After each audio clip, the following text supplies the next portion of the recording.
माझे नाव वैष्णव बुद्धरोकडे, जिल्हा परिषद प्राथमिक शाळा इयत्ता 7वीची मी विद्यार्थिनी. आपल्यासमोर छत्रपती शिवाजी महाराज यांच्याविषयी काही बोलू इच्छिते.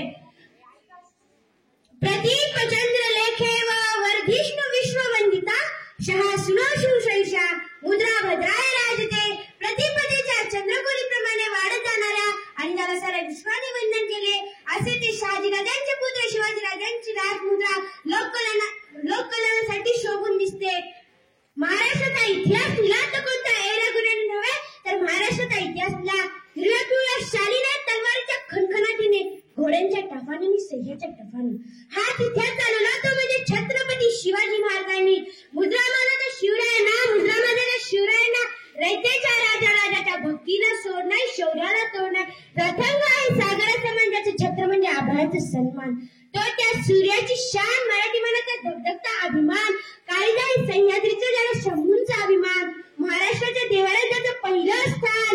असे ते प्रौढ प्रताप पुरंदर क्षत्रिय कुलावतंस सिंहासनाधीश्वर राजाधिराज योगीराज श्रीमंत श्री श्री श्री बोल छत्रपती शिवाजी महाराज की.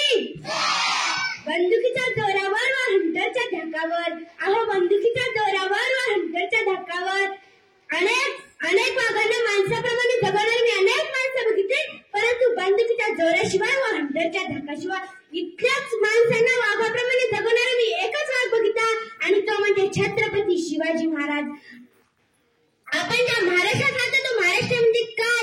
तो महाराष्ट्र म्हणजे शिवरायांच्या विचारांचा, जिजाऊंच्या संस्कारांचा आणि शंभूंच्या पराक्रमाचा साक्षीदार, कष्टकरी शेतकऱ्यांचा, दीनदलितांचा, 105 हुतात्म्यांच्या बलिदानाचा आणि दिल्लीच्याही तख्ताला घाम फुटवणारा माझ्या जिगरबाज मावळ्यांचा महाराष्ट्र, माझ्या जिगरबाज मावळ्यांचा महाराष्ट्र. आज 19 फेब्रुवारी 1630 रोजी महाराष्ट्राच्या मातीत एका रत्नाचा जन्म झाला, आणि तो रत्न म्हणजे छत्रपती शिवाजी महाराज.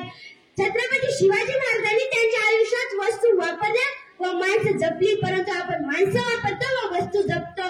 त्यांनी त्यांच्या दूरदृष्टिकोनातून भारताच्या इतिहासावर सुवर्णाक्षरांनी इतिहास दिला.